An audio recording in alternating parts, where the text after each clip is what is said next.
We will now convene the study session for our city council. I'll note again for the record that all of our members are present. Our first item on the agenda for this meeting is a presentation on the Pecos Industrial Rail and Train Extension, also known as Pirate, which is one of the better names for a project that we've ever come up with. I know we've been looking forward to this. It's a very important project in our city, in the southeast corner of Mesa. Welcome, Mr.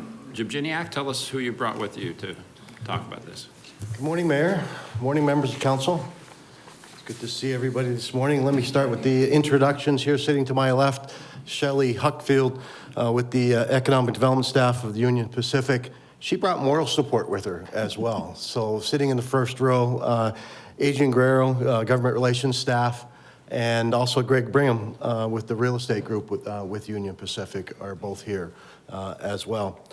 I think you all know Sally Harrison, the President and CEO of Mesa Chamber, and Andy Surratt from CMC Steel is here as well. So some of you may remember back in August of 2020, where CMC Steel told Wall Street, their customers, and the city that they were going to invest $300 million in the city and expand operations here. And that move alone sped the discussion or the need for Pirate along dramatically. So we have a short presentation that we'd like to go through here and a brief update on where we're at. Okay, Mayor, you always do a great job of knowing and remembering what Pirate stands for, so I'll give you all the credit in the world for that one. But this is really about a 6-mile spur. This is not a main line. This is about a 6-mile rail spur, not a main track. Likely to see a trip into the businesses and then a trip out. So I think that's important. One of the other discussions, I think, is this is not a short track operator. Union Pacific is a major operator, and my quick research as a mainline carrier is 31,000 employees and 32,000 miles of track miles. That's huge. That's not something we're going to see every day, them stepping in to run a spur. It's going to have some significant impact to our environment. You can see there in the second bullet, talking about reducing greenhouse gases, but the big trip is the 29,000 road trip truckloads off of highways. A lot of that is from CMC, not all of it alone, because you have other businesses out there as well.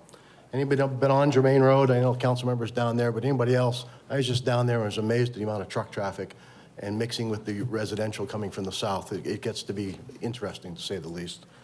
So you can also see our partners that are listed here, and there's more. It's growing.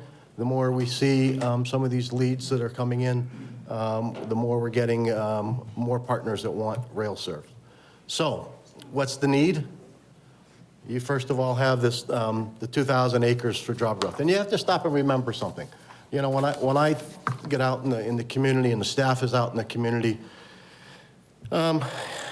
we have business retention and expansion visits. 80% of your growth will come from your existing businesses. And that's a fact across the country that's held true for year to year. So we're addressing some of the transportation needs and logistics needs for several of the existing Mesa companies. You know, when you see CMC and Fuji and Mitsubishi and others, you're going to see this continue to grow to meet their needs. It's also unlocking the extra 2,000 acres that are down south of the airport, and Shelley will cover the route, but that's unlocking it for further economic development. We talked about reducing the hazardous materials. It really my notes talk about CMC alone taking over 1,000 trucks every month of steel off the roadway. Now you start to multiply that. But I guess I want to draw everybody's attention to that bullet number 5. Those are huge numbers. 74 rail serve projects, $22.5 billion. 69,000 jobs. Chris would love it if I could do 69,000 jobs. But when I look at this and the amount of manufacturing space, this is where it can happen, is in this area. So with that, let me turn it over to Shelley. You want to talk a little bit about the railroad? Yes, I'd love to. Good, it's all yours. So thanks for having us here this morning. I think it'd be fun to kind of explain to you that the pirate name, it originated, we have to actually give one of your former economic development directors credit. It was Eric Bopp who came up with the acronym with myself, and literally, I mean, this is one of those projects where you're sitting at lunch one day talking about theoretically, conceptually, what are things that would be wonderful for the region, and you start drawing on a napkin, and now we're here today. So we really appreciate the time and the efforts, and I know Councilmember Thompson has been a big proponent and supporter of this since day one, and we're very grateful and thankful for that. So, but I would like to talk to you about Union Pacific and how this extension will bring something to the region that just, it doesn't exist. And kind of like Bill talked about, when there's a lot of economic development projects that are looking at the region and the area, everyone wants something that's there, that's easily accessible, and really, quite frankly, a lot of that doesn't exist here in the metropolitan area. And as we know, there's such growth going on in our county and region that it makes it very challenging because it's not always just it's a time to market factor too, right? You have to be able to get all that infrastructure in the time needed to support these projects. And we really feel like having this will be something that will provide that opportunity to all of us, particularly because generally speaking, when you're looking at a new industry locating, it's usually off of our main line. So like Bill was talking about, this is a spur, and that's heavy infrastructure, heavy engineering. And when I say heavy infrastructure, it just really means like the connection and the rail access point that is necessary to connect that industry to our line is just, it's expensive. And a lot of times your mid-sized companies, which is the bread and butter of our railroad, right? Doesn't have to always be, I mean, we're super excited to have CMC, but there's a lot of other smaller to medium type customers that become the bread and butter of working through the railroad. And a lot of those, they can't afford the return on that investment to do that. So then you end up with a lot of that excess trucks. So we really feel like having this is going to be able to attract a lot of those small type customers, and their infrastructure costs to their point of entry is significantly less. And so I think that's going to be really a game changer for the region, and we're really excited about that. So just, I'm not sure how many of you are familiar, but this is just the UP network. So Bill talked about our 32,000 miles. So we are basically on the western, if you kind of just go from the river, Mississippi River over, that's us. And we feel like Arizona is very well strategically located as far as you have a lot of access to the southern border as well, which is really critical as a lot of our goods move in and out of Mexico and Canada as well. Specifically in Arizona, this is just kind of highlights for those of you that may or may not be familiar. We're obviously located in the southern portion of the state. Some of the commodities that we handle here, a lot of people are familiar with. Obviously, there's a lot of metals. That's kind of the mining industry is kind of the root of a lot of the anchor tenants that we have here. And obviously, CMC will contribute to the steel side of everything. And then when you see intermodal wholesale, most of that is, for Union Pacific, is domestic. So it's not international steamship lines. And then inbound, we receive a lot of autos coming up from Mexico. You can see that we employ quite a few people here.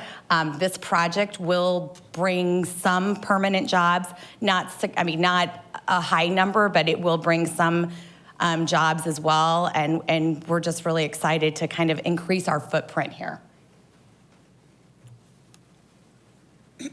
I think probably, Bill kind of gave you an update or kind of just gave you some historical perspective of how the project commenced. I think probably it's important for you guys to understand where we're at and what we're doing to move the project forward. We're committed to this project, and we are currently in the engineering design process. We are beyond a 25% level. We're working actively on the right-of-way acquisition and hoping to have that solidified here very soon. We have initiated the construction authority process with the regulatory agencies. And we're really hopeful that if everything stays on target and on schedule, that we would be able to break ground late next year, early 2023, and that's moving dirt and putting steel in the ground. And Bill, just quickly, it really talks about 2019, but we've been talking about this A lot longer than like that. 8 years or so, right? And Mayor was in some early meetings and we had, or Council Thompson. So certainly this is, I think we have Union Pacific on board, but for the city, as far as trying to find a way to take advantage of the rail, it's been going on, I'm gonna say, 7, 8 years, or even more. So I remember Anyway. the first meeting, so, yeah. Okay. So this is a slide that just really depicts, this is the alignment. So this is where our project and where our route, how it will come off our main line, kind of right there off, off of Rittenhouse, basically, is where our main line comes up, and then it'll just go kind of up over across there, and really that line and that route we have locked in, and the predominant reason for the route and the alignment the way it is just based off of a lot of the negotiations we had with the landowners, where people wanted to see it, and really that disrupt the least amount of properties. Before I go to the second slide, this also includes cutting diagonally through a city-owned piece of property at the northwest corner of Pecos and Sossaman. So that is something that, we're participating as well. So and we're staying. The property owners did ask for the line to be up near the top of the properties just south of the airport, keeping that in mind as well. That's basically everything east of Ellsworth and goes all the way out to some of your employers. CMC Steel is the big piece. I don't know whether you can see the mouse, the pointer, out to the east. Yeah. But you got Mitsubishi, Matheson Gas, TRW, ZF TRW, and others out here who have expressed interest, some of your neighbors, to say the least.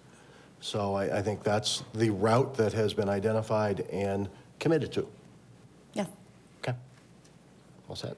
Yep.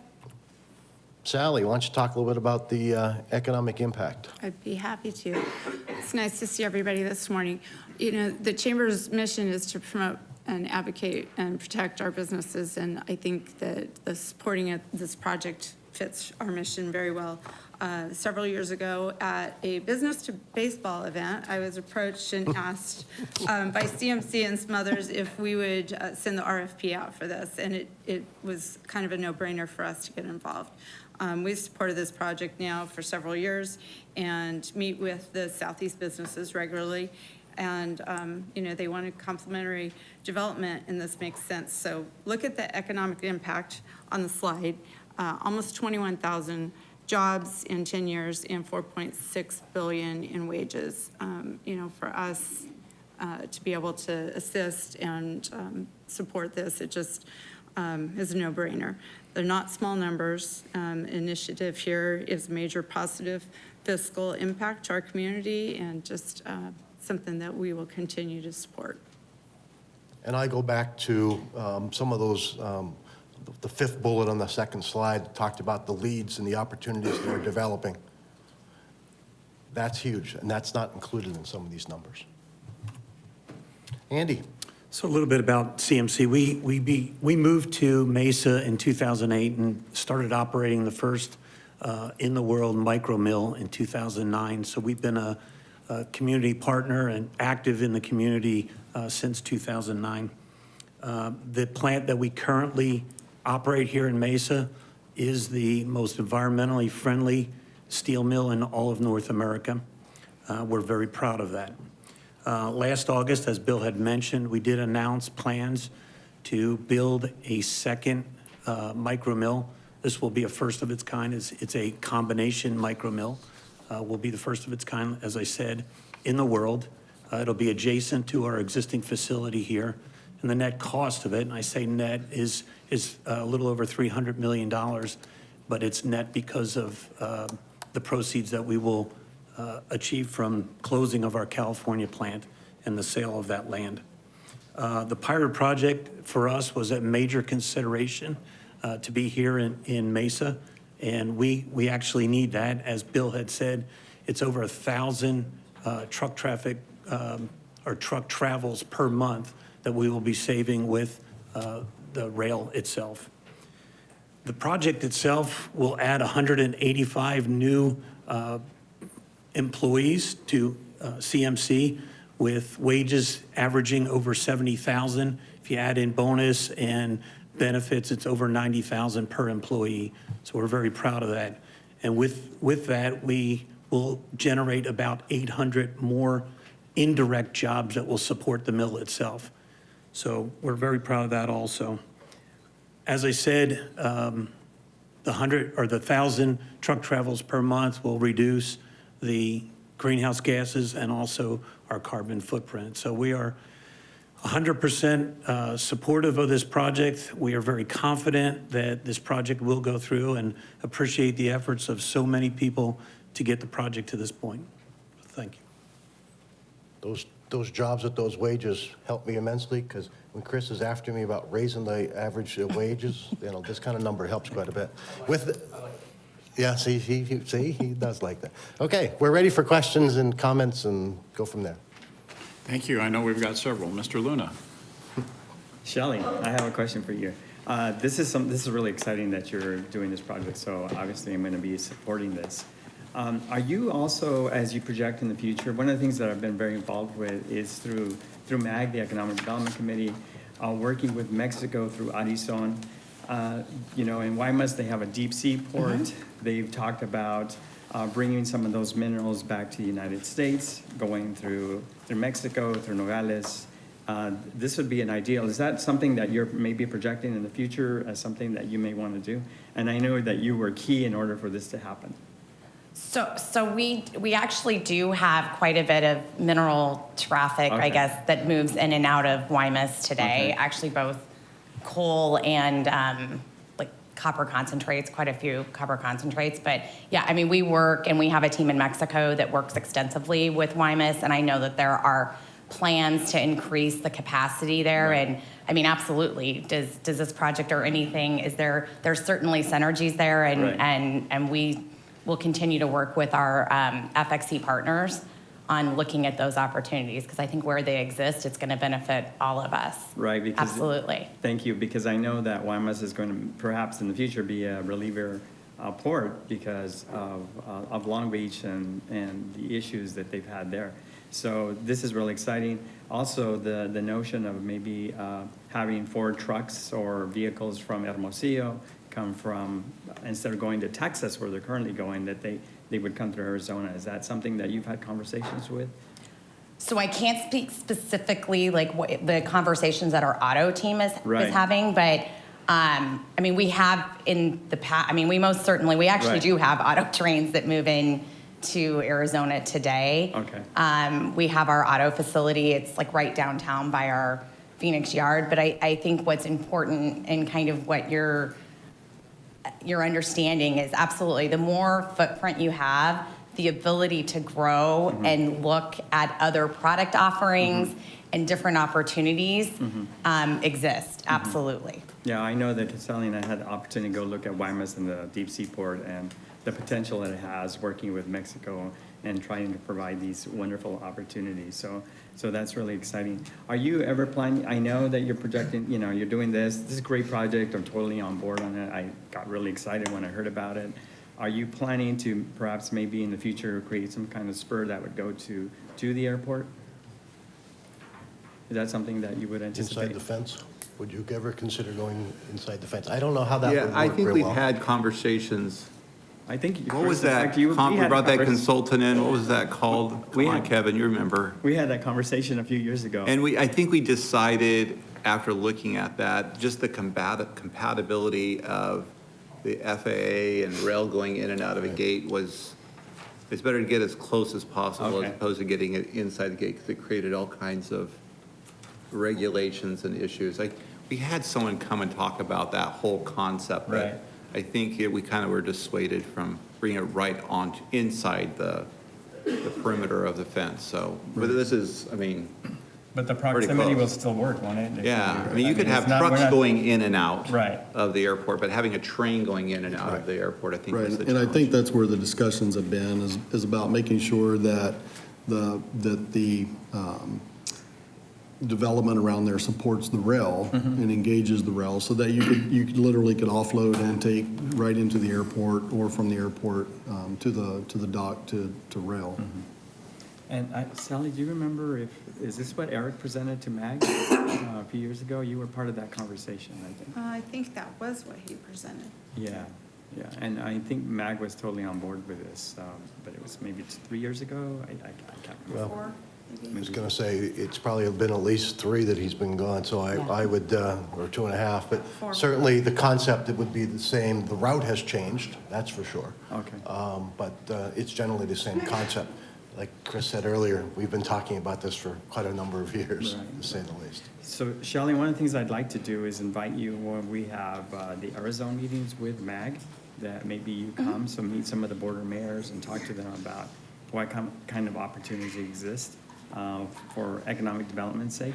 And so, Absolutely. you know, we'll have some kind of meeting next year. So Okay. stay in touch with me and make sure that you attend those conversations to see where we can work with our partners in Mexico. And so- Yeah, I'd be happy to participate, yes. Thank you.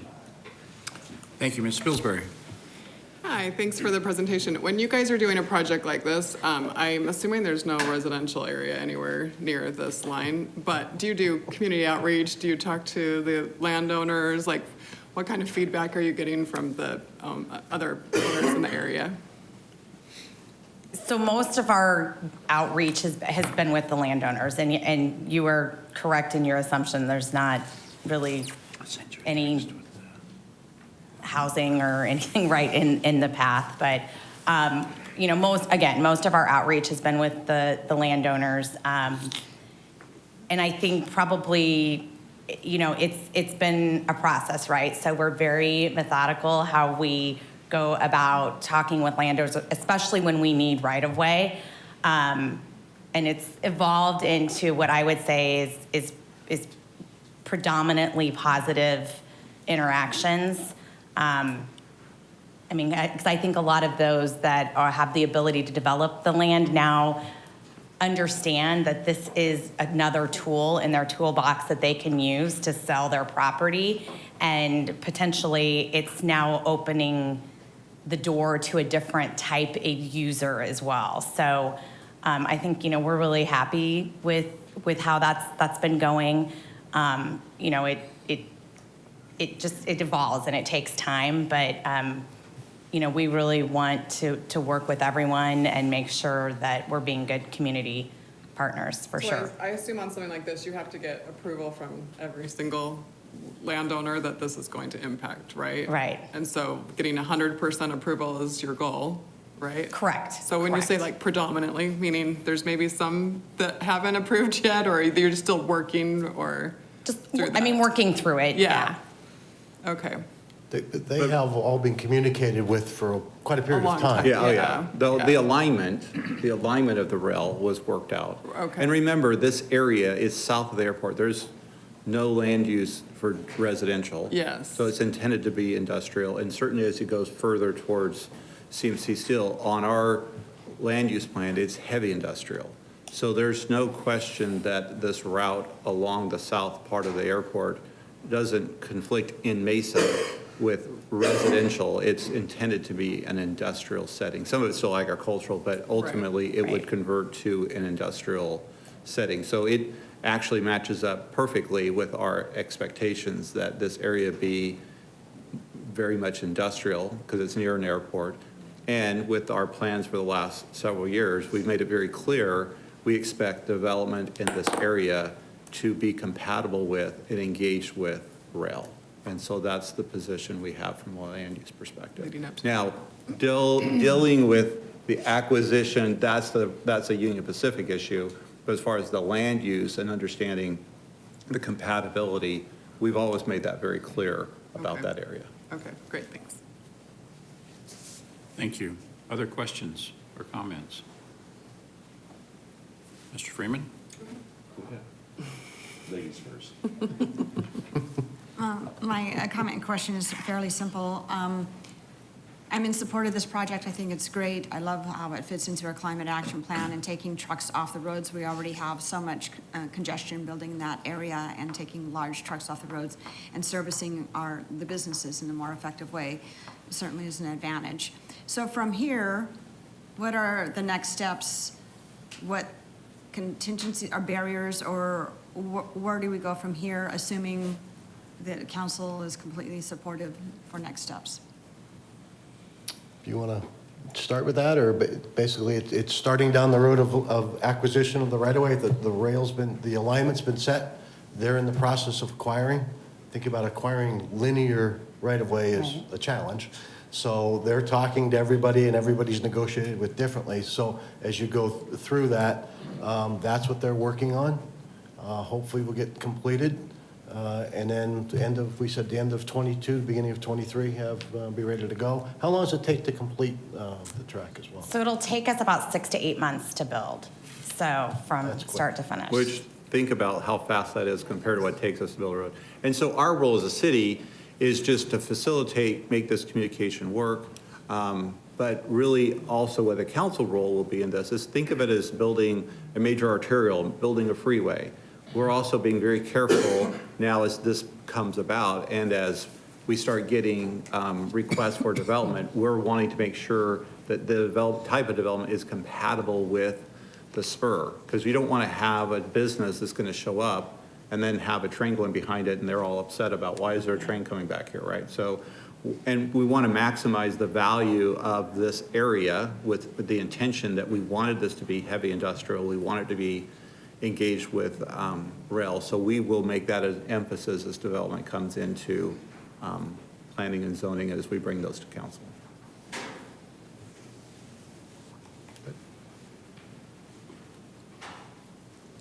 Anything else? No. Sorry. Tell me in a second. This is a great presentation, and I had a couple of questions, Bill. It seems that some of the alignment goes through, you said the City of Mesa parcel here on one of the slides, PowerPoint. And do we own that whole parcel there? We do. And do we own any other properties along the alignment? For right-of-way acquisition for the railway? The only other one that's going to come into play is possibly, as it serves one of the businesses that are out there existing that comes off of this alignment and would travel north across Pecos. There is getting access to Fuji is an item under discussion today. And there is a city-owned parcel out there that is actively being discussed. How do we add to what their right-of-way is? Or, they're asking for 50 feet. We're trying to figure out if that's a good use, bad use.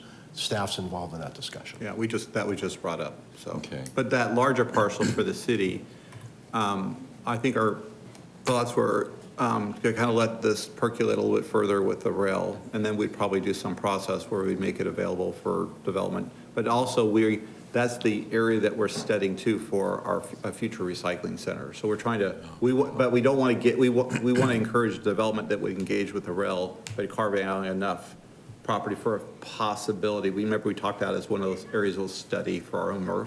So that's the location. So we're probably not going to be actively out there putting it out on the market right away, but as this gets further along and we understand better our needs and how much we need for the recycling center, then we'd probably go and make that property available and work with future development. So. Okay. What's the width of the alignment when you have a railway alignment? What's your total width? So most of it in this on this spur is 100 feet. From the center of the Right? track, Is that 50 feet each 100 way? feet?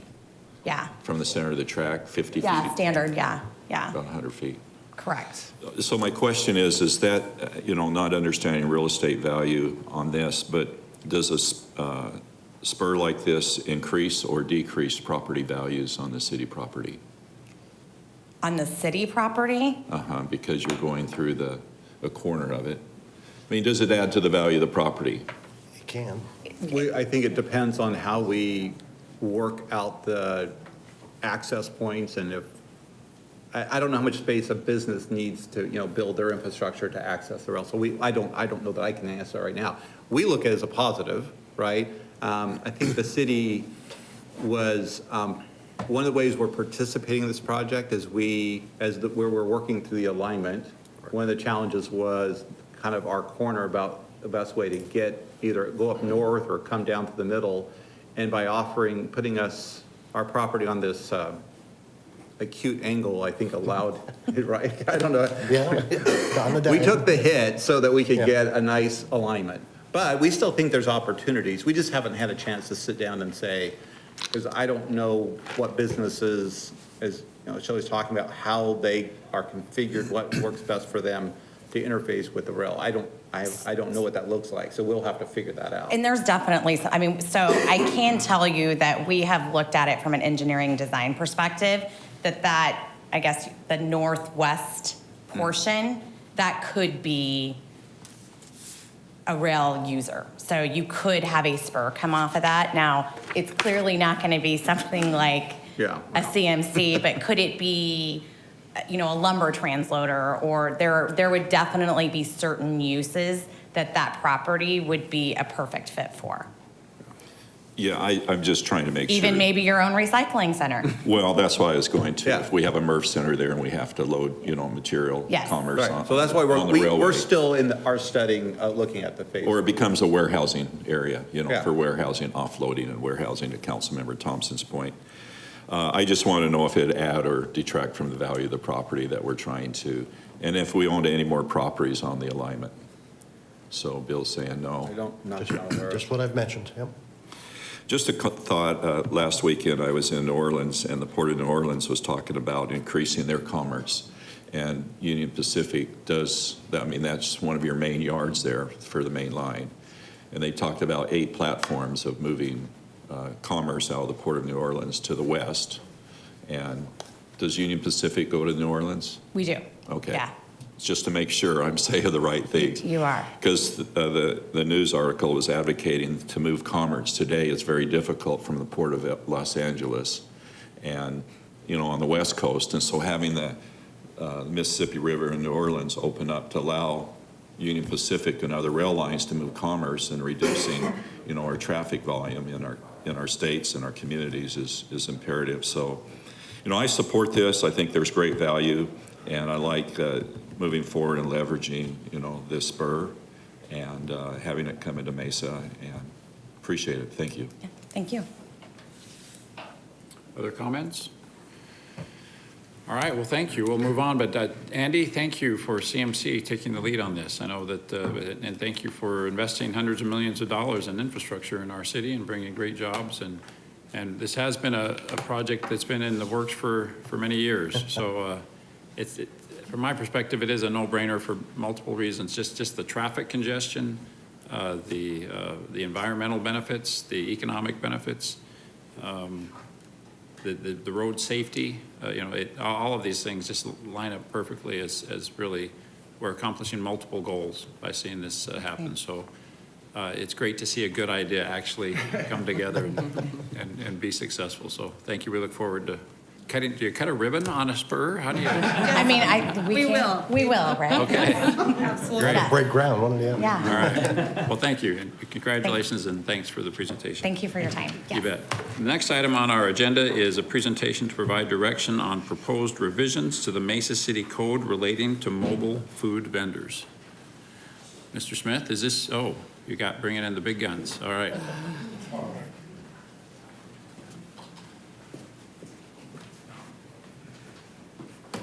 Welcome. Thank you.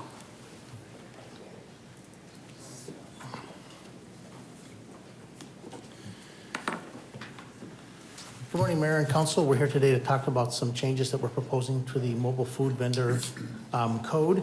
Along with me is Kelly Whittemore from the Attorney's Office, Deputy City Attorney, and I am the Licensing and Revenue Collections Administrator.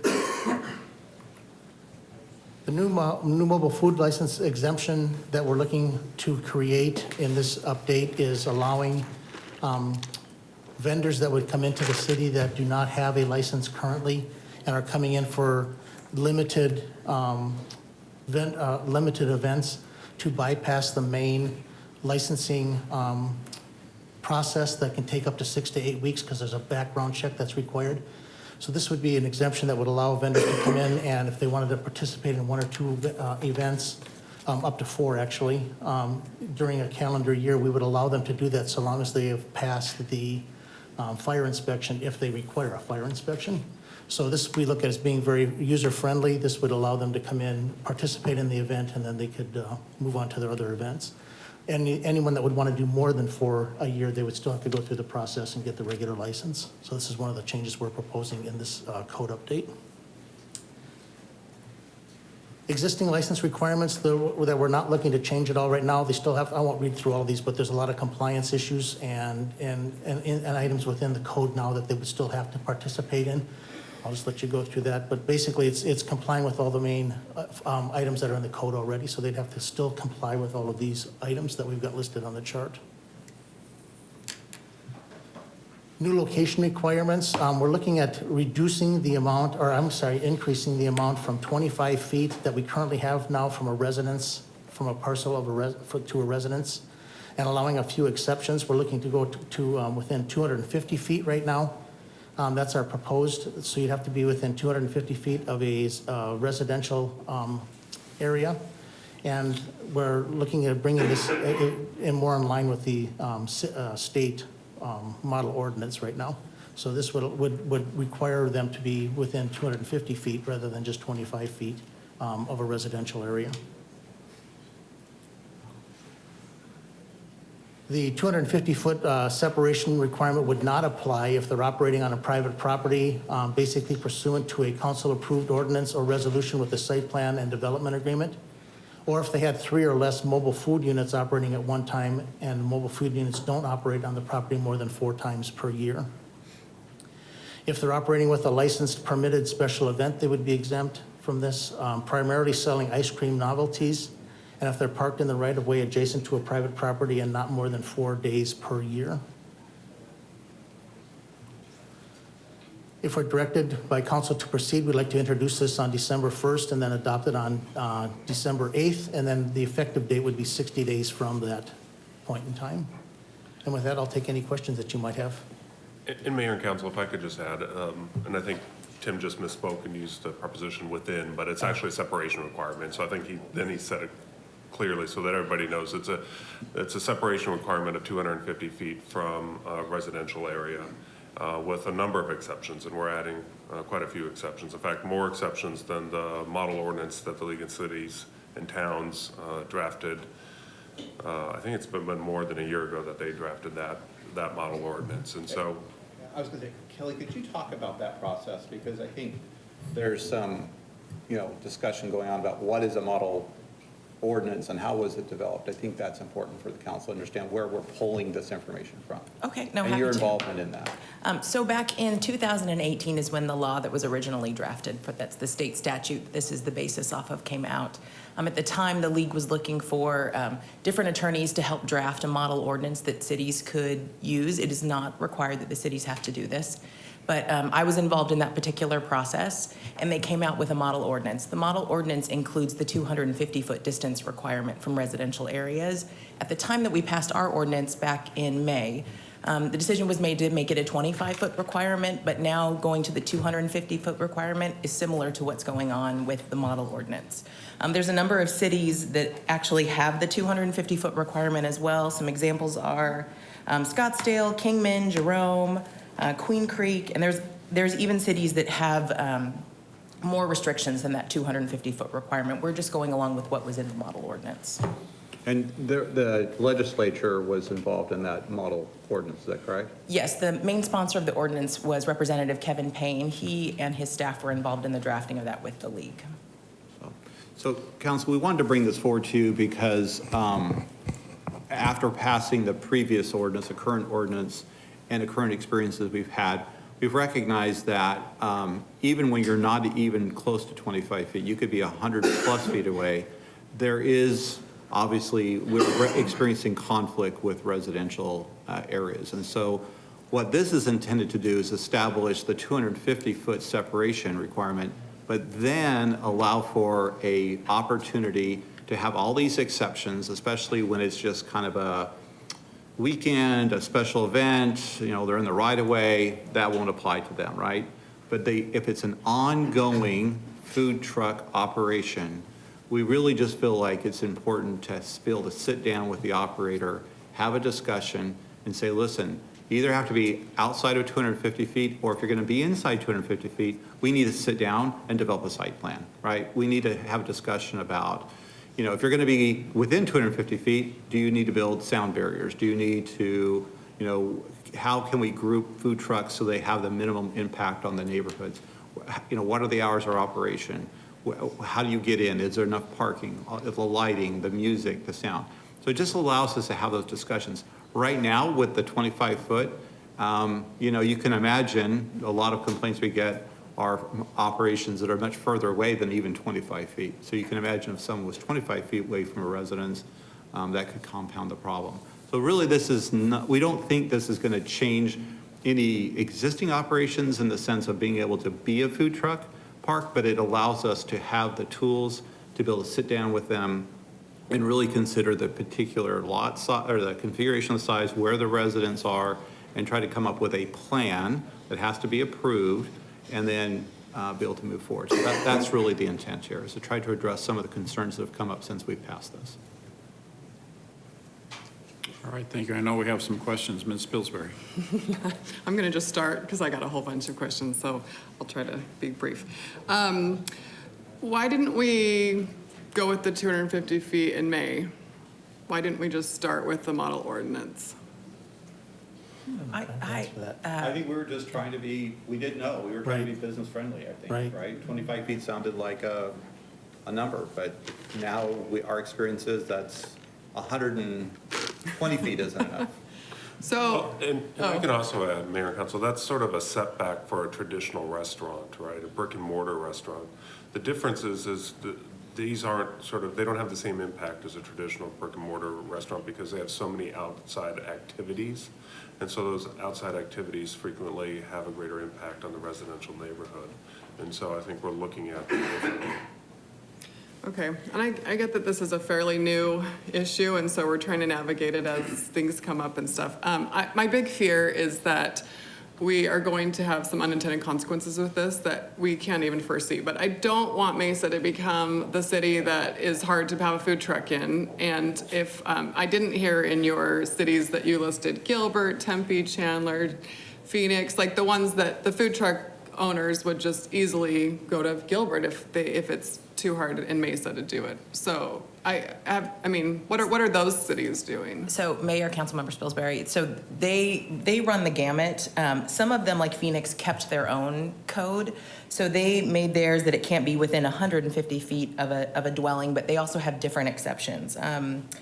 Tempe has their own code that they kept that was peddlers and solicitors, so they didn't use the model food ordinance. Chandler is also different, and Chandler does not allow them at all in residential areas. So there is no exceptions, and there's no 250 feet measurement.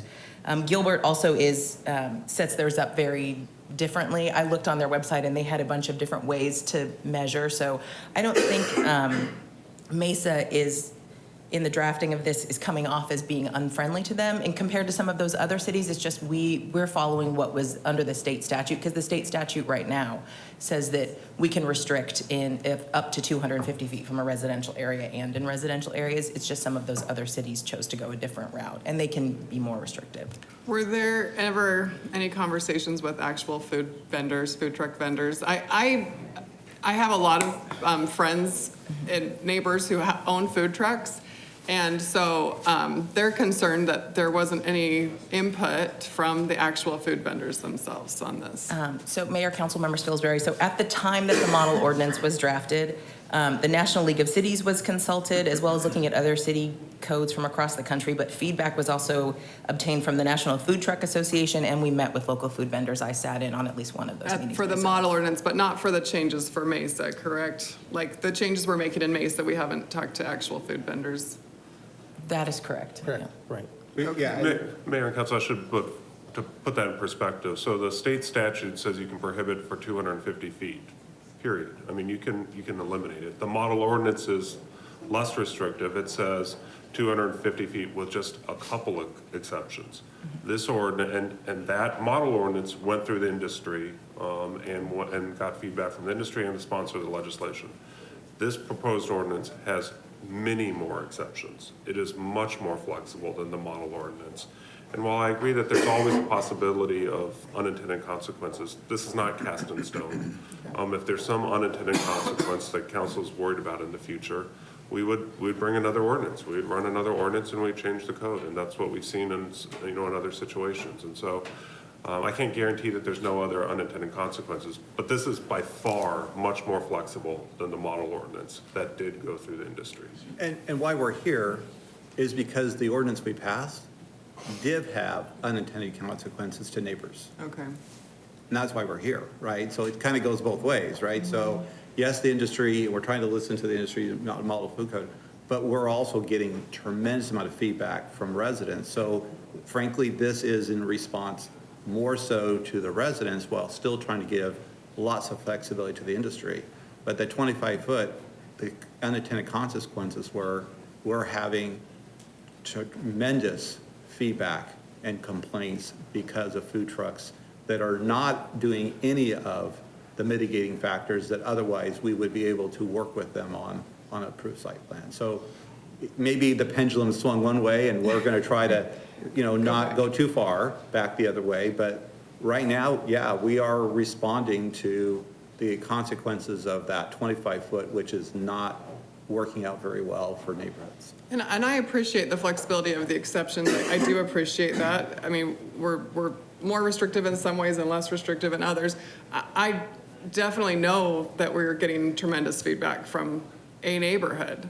And we have a huge city, so we have an entire, I mean, there's a lot more to the city than that one neighborhood. And so I just really want to make sure we're not doing anything that is going to hurt any of these food truck vendors.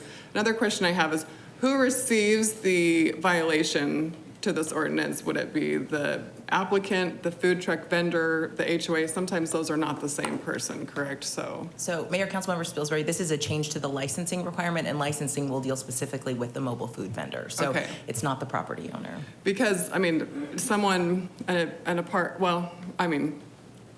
whatever, a community will have, 8 food trucks come or something. And so then is the violation go to the HOA? No, it goes to the food truck vendor. So all 8 of those food vendors would have a fine?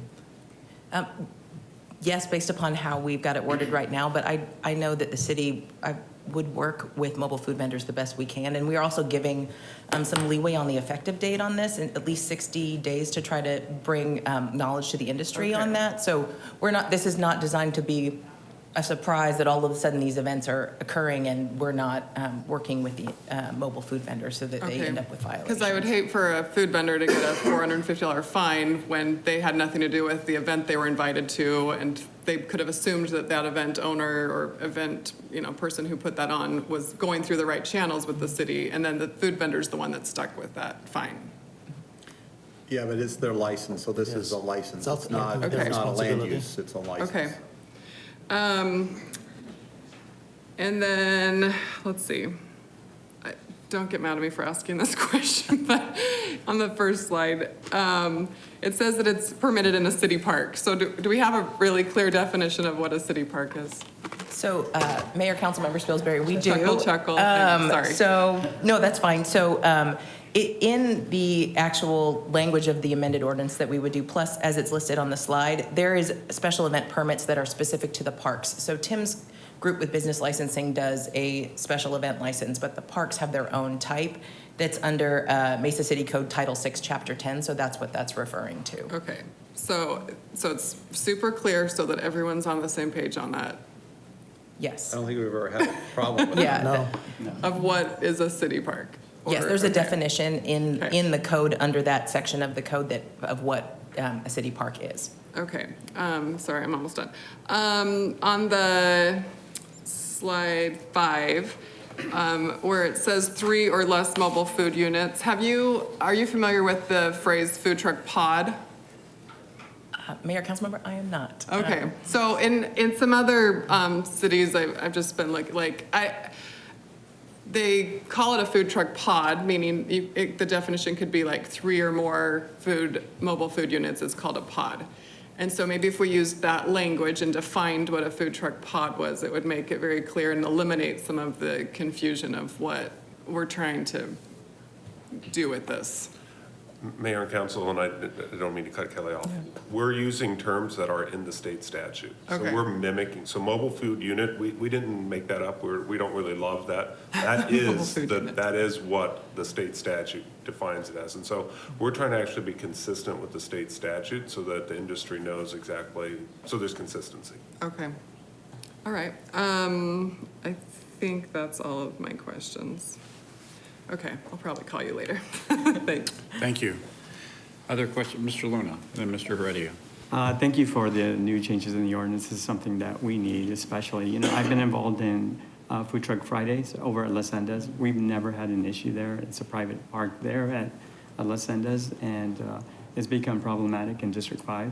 And this, I'm glad that there are exceptions and that we can work with the food trucks and as well as the neighborhoods to get these events, a food truck pod, if you would.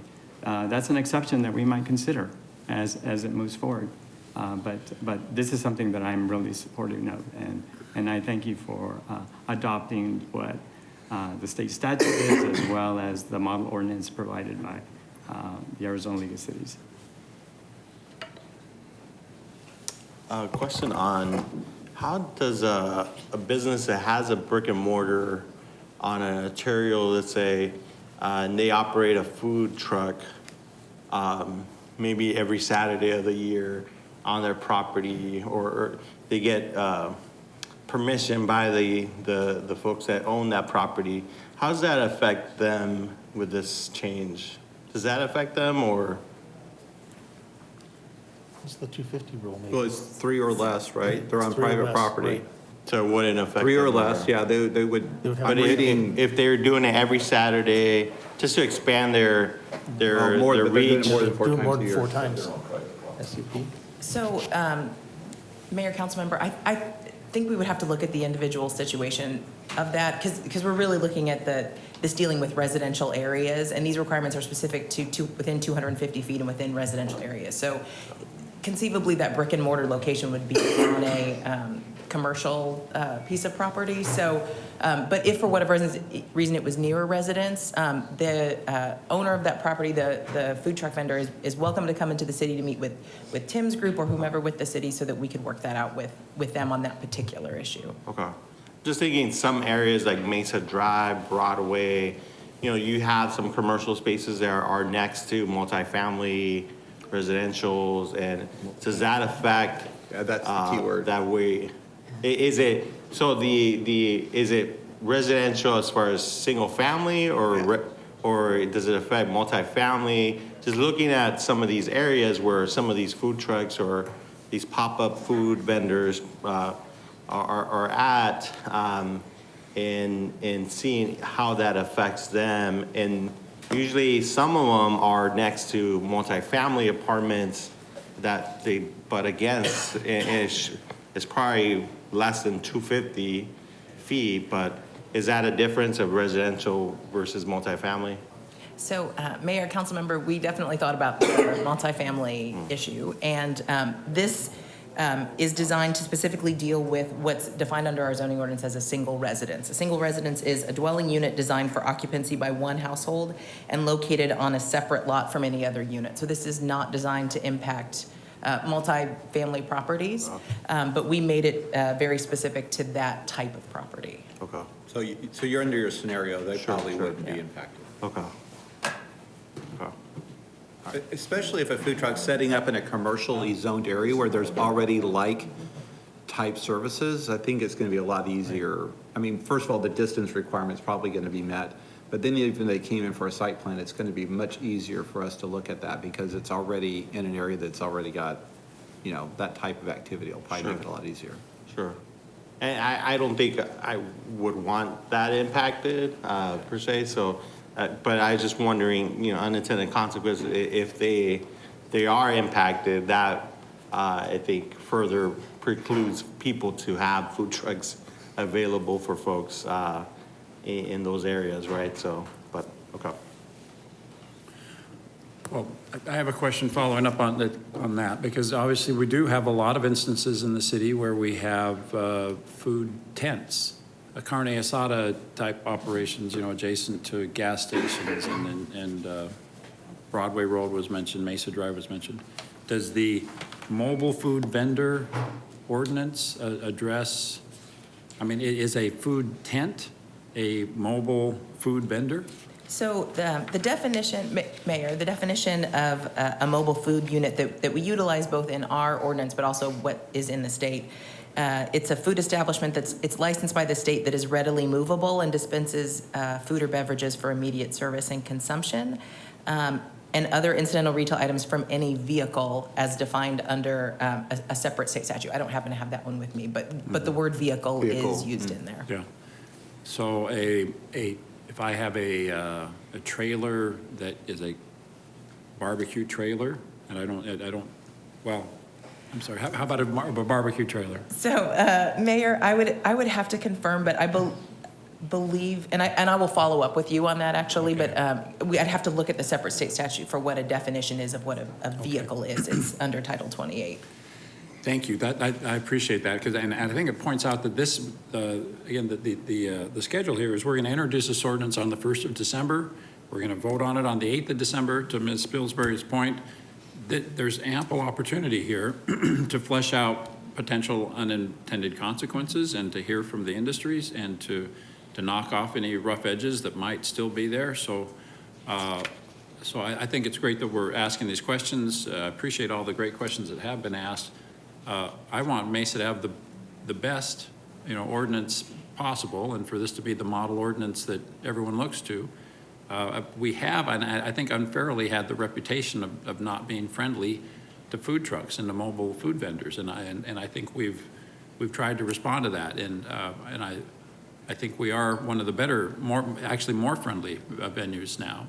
The fact that we have our own city, we've developed our own food truck parks as in Pioneer Park, and we're very friendly, I think, to the park here that at the downtown Mesa City Center Park, you know, is drawn out to be very collaborative with food trucks going forward. So that's the message I think we want to send, is that Mesa isn't, contrary to what some people might lead you to believe, this is actually a very food truck friendly environment.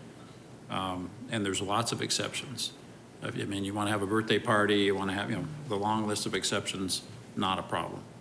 So, but I appreciate the fact that there are still some questions to be answered, and that we're going to start that process again on the 1st of December and on the 8th, and hopefully by the time this process is over, we'll have an ordinance that we feel very proud of.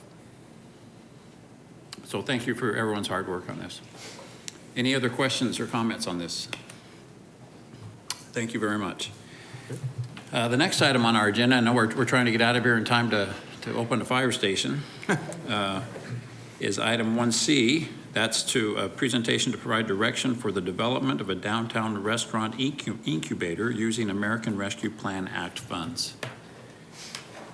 Jeff and Kimber, nice to have you back in Mesa. I know you never left. You've been very involved. Thank you. Thank you, sir. Yeah, it's wonderful to be here. Thank you. Good morning, Mayor, Council.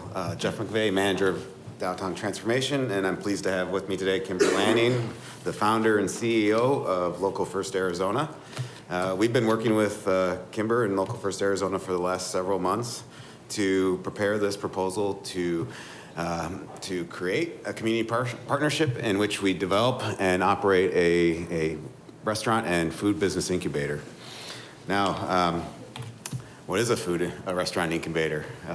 This is an opportunity for us to help budding food entrepreneurs by providing them with business development in an educational space that includes production space. Unique, I think, to our proposal, though, is the public-facing dining facility, a modern food court that could support 5 to 7 restaurants with a shared commercial kitchen and a shared commissary space.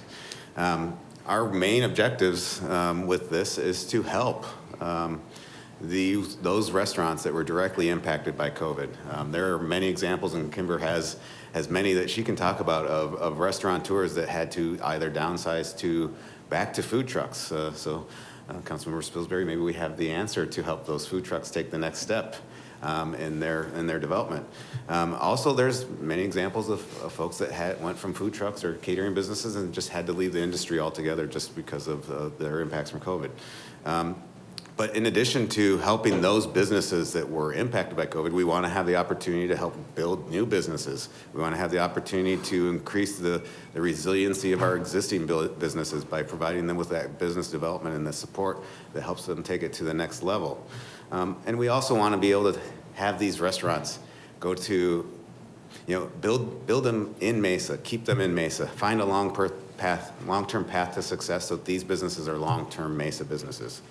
Now, the City of Mesa and your staff are going to be great at working out how to find a building, build out a building, but we are not going to be good at operating a restaurant incubator. So this is where the community partnership with Local First Arizona comes in, and their expertise in operating and helping food entrepreneurs grow their businesses.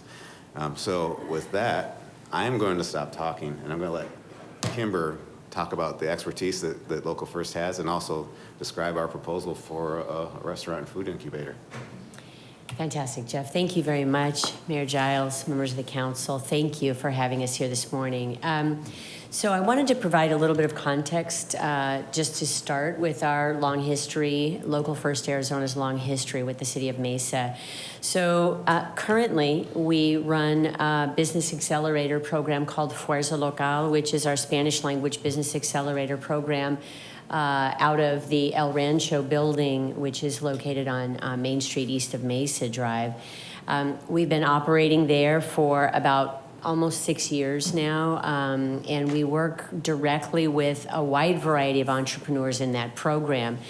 In addition, and let me just say, it's every 6 months we move about 12 new Mesa businesses, and those are, again, a wide variety, not necessarily food specific, but if we look at Fuerza Local participants, roughly 50 to 60% of them are food related.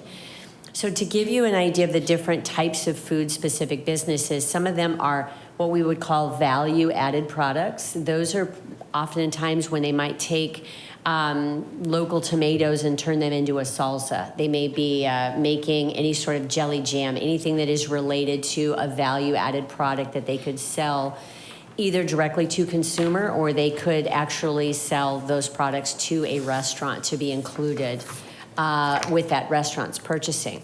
So there's a lot of supply chain work that's happening. In addition, we work directly with food trucks. We work directly with catering companies, and we also see a lot of brick and mortar restaurants come through that program. About 3.5 years ago, we opened the commercial kitchen that is on site there at El Rancho. It was in phase 2 of the development. We worked in partnership with community development partners. And Mayor Giles, you were there at the ribbon cutting when we opened up that kitchen on site, and it has boomed into the most successful program that we run today. Currently, we serve 35 micro enterprises through that kitchen, and as I said, variety of food-related businesses. They have opportunity to expand their knowledge through technical assistance. We have had a long contract through COVID with the City of Mesa to provide technical assistance, and a good number of businesses have come through that program. We also run a restaurant boot camp, which the entire curriculum was built by Gabe Gardner, who is our Director of Food Programs, who designed the entire culinary program for Central Arizona College. we're very lucky to have him. He actually is out today on paternity leave with a brand new baby at home. But the program is extensive. We work on everything from food costing to menu design and planning. And I'll give you an example. Those of us that aren't in the food business, we sometimes don't think about this, but if you ever walk into a restaurant that has a 13 or 14-page menu where they're trying to be all things to all people, that restaurant is likely not very profitable. And the reason they're not profitable is because of food waste, food cost, trying to maintain. A lot of times when we start working with a restaurant, they cannot tell you what their most popular items are on a regular basis.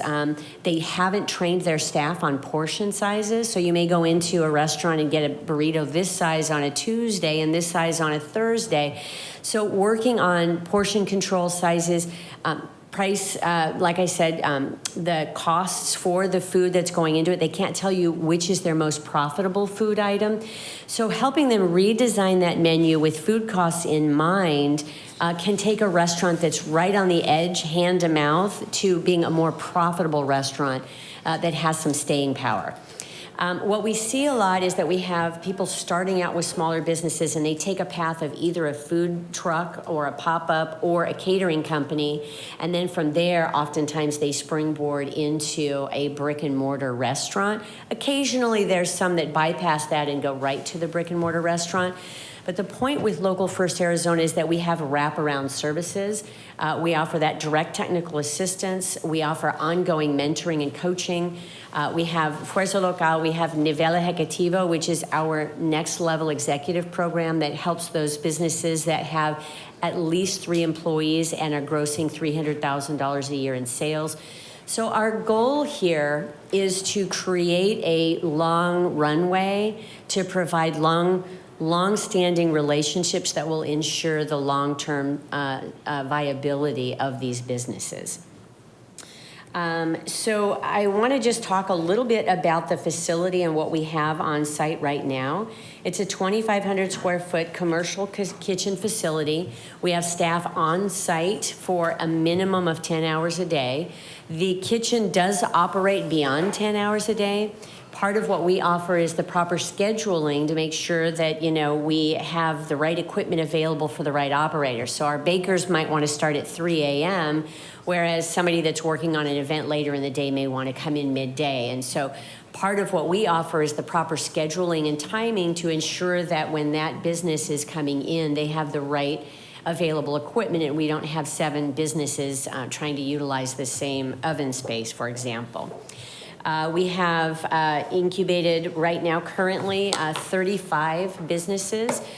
They are in the kitchen initially. They have a set price of $8 an hour, which is about 25% of going market rate for a commercial kitchen. That is year 1. In year 2, they accelerate to $12 an hour to utilize the kitchen. In year 3, our job is to make sure they have a solid business plan so that they can actually leave the nest and fly.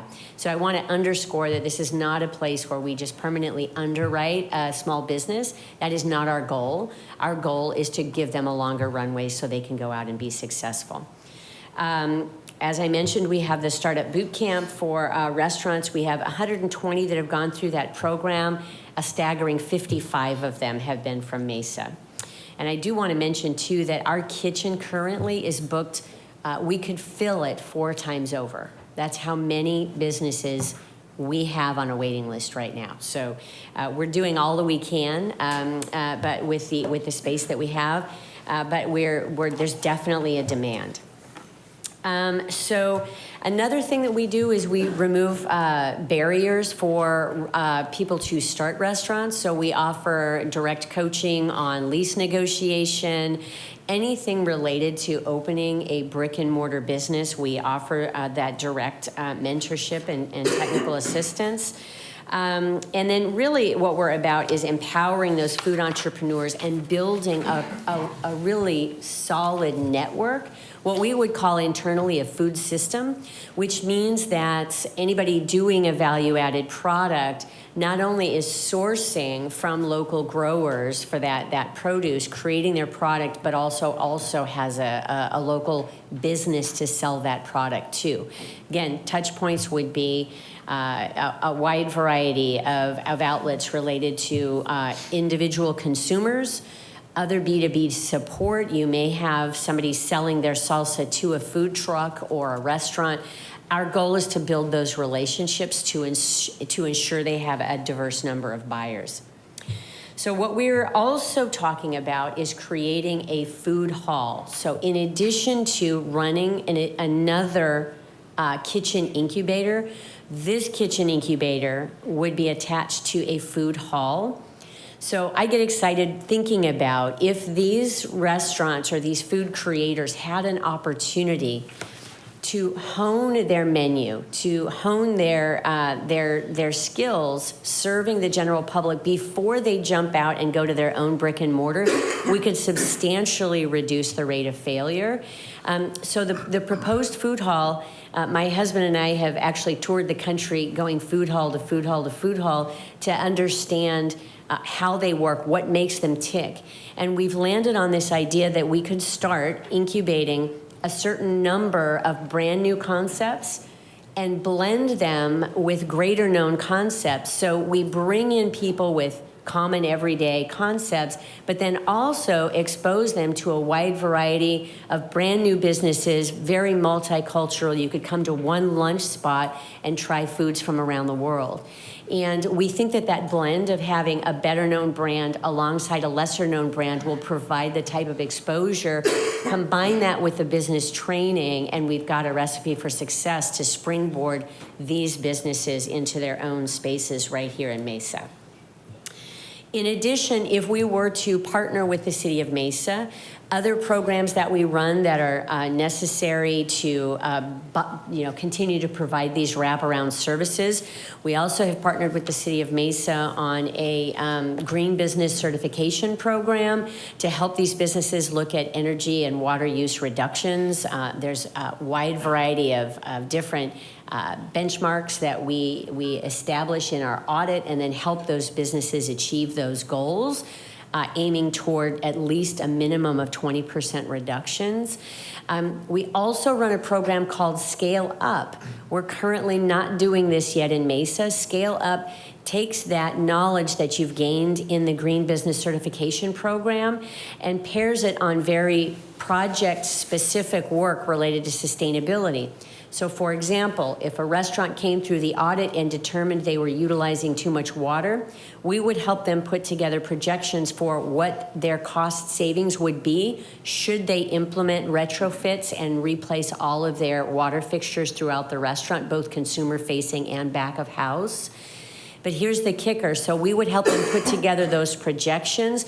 We also have a green loan fund where we can loan the money for that project-specific work at up to only 2% interest over 36 months based on their savings. Now, if you think about standard funding, any bank is going to look in the rearview mirror at their last 3 years of tax returns. And I'll tell you, small business tax returns for the last 3 years don't look so pretty right now. We can lend them money based on their future savings to use that money to repay the loan. So absent that, it's very hard for our small business community to access the capital they need to implement any sort of retrofits to achieve sustainability goals. So the space could offer additional classroom space for Fuerza Local Nivel Ejecutivo. We also run a business accelerator program called We Rise that is aimed at the African American, African immigrant, and Afro-Caribbean entrepreneur population.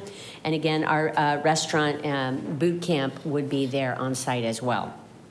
So that gives you an overview of the type of projects and services we have. We believe that entrepreneurship is our greatest weapon to combat the wealth gap. We have seen it time again that we remind people when you look at a small business, remember that's a family. So I want to thank you for your time and consideration, and I'm going to hand it back to my colleague Jeff. So now that Kimber has excited you with the actual program, I get to bring you back down to the bureaucratic side of this. We have reviewed this against the ARPA guidelines, and we are confident that we passed the Ashworth-Kennington eligibility test for ARPA dollars. Because this does directly address the impacts of COVID on small businesses. The downtown is within a qualified census tract area. We are helping support resiliency of businesses, existing businesses, and we're creating new opportunities for employment, as well as leveraging federal dollars to grow a proven partnership with a nonprofit partner. We also know that if this project goes forward, that we will need to report quarterly and annually to the Treasury Department on the results of the program. So we've already talked about the key performance indicators that we would be tracking with Local First and their businesses that they're supporting. You know, things like job creation, revenues, number of attendees at our food court.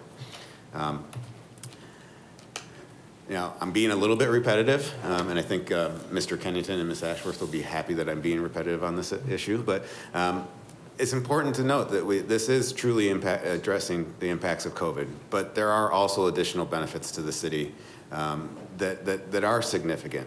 And in my personal opinion, not the least of which is that intangible benefit of adding to that uniquely local business environment of our downtown community. Going forward, our next steps, we have 3 steps that are essentially parallel paths, and then one fourth step that is returning to council. So we need to move forward, we need to identify a location, we need to procure that location, we need to get an agreement in place with Local First Arizona on the operations and licensing of that facility, and we need to complete design and engineering cost estimates and bring that all back to council, hopefully for council's consideration and approval. So with that, we're happy to have discussion, but we are looking for council direction so that if possible, we can move forward to the next step of identifying a location and moving forward with the design and cost estimating.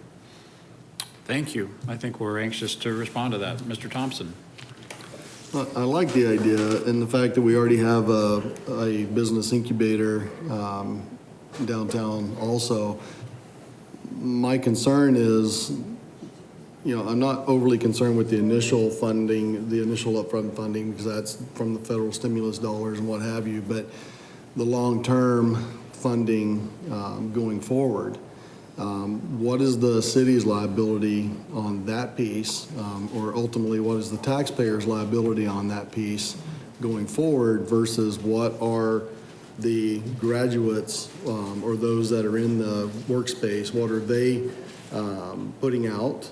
You know, what's in it for them versus us? Because when you look at the one slide, yes, having 55 people graduate from a class of 120 that are from Mesa, that's still only 46% of the people in the class. So are others from other cities or what have you, are they helping fund this, or is this all on our taxpayers' backs to fund this going forward? That's my biggest concern and my biggest issue. Mayor, Councilmember Thompson, I'll answer, I think, half of that question, and I'm going to lean on Kimber to answer the other half. Our obligation after the acquisition and build out of the space would be that of a typical landlord-tenant situation where we would be responsible for the overall building maintenance, major system maintenance.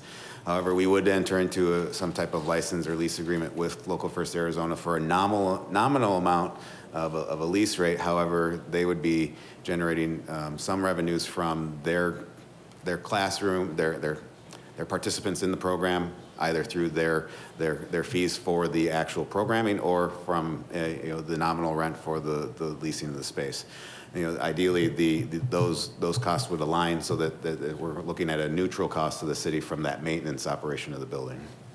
And that's kind of where I'm hoping this goes, right? Because I love the idea, right? It's a pretty unique idea.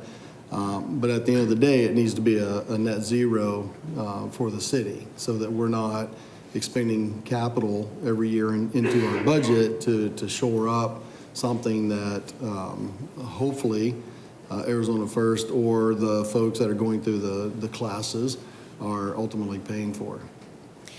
Absolutely, Mayor.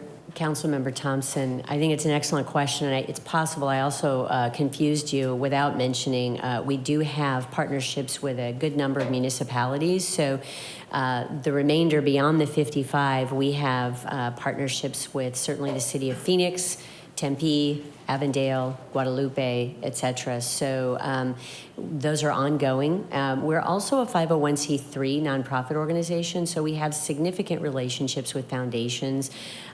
So what I would like to underscore here is the revenue coming into our model is diverse. We also run a program that's called Dining for Dreams, in which we sell tickets to individuals to come in 4 times a year. They can pay upwards of $50 for a meal prepared by our entrepreneurs. Vice Mayor Duff has attended one of those in the past to experience 30 people sitting down to a meal to support these entrepreneurs and to, again, taste their menus and give them opportunities to get feedback. So we have revenue coming in, earned revenue from the kitchen. We have additional money that would come in through foundational support. We have a wide variety of individual donors. We also have revenue that is coming in from meals prepared. So at no point do we, our business model is such that we are self-sustaining and self-reliant as an organization.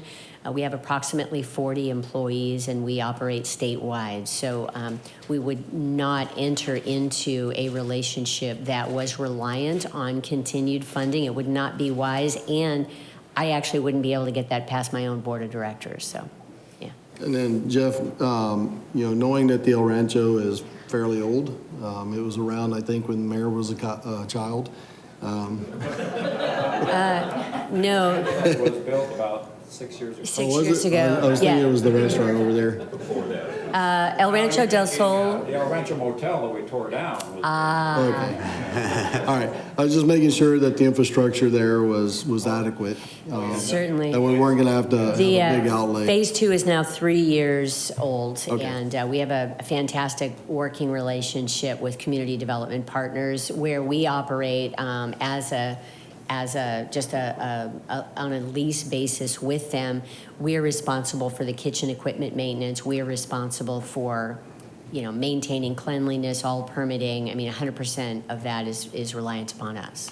However, Mayor, Councilmember Thompson, I just want to make sure I clarify. Whereas the locale at El Rancho, it would be still be a separate enterprise of Local First Arizona. We are looking to purchase a building on Main Street in downtown and building a new facility that would essentially take the expertise of Local First Arizona and take it to the next level and the next level after that. So this would be a new facility in addition to what Local First operates at El Rancho and for as a locale. And those would utilize the federal dollars. Yeah, so think about the way you're going to see this pattern through a lot of the ARPA projects that we're going to bring to the council is what we're going to suggest is the city play the role of acquiring the capital, right? The asset, in this case, a property in downtown, and then building it out. But then we're not going to be the operator. The idea is to partner up with an established, right, nonprofit, most likely, whether it's this or homelessness or, I can point to. The idea is the city will use the dollars as a kind of a one-time investment to really stand up this asset, this incubator.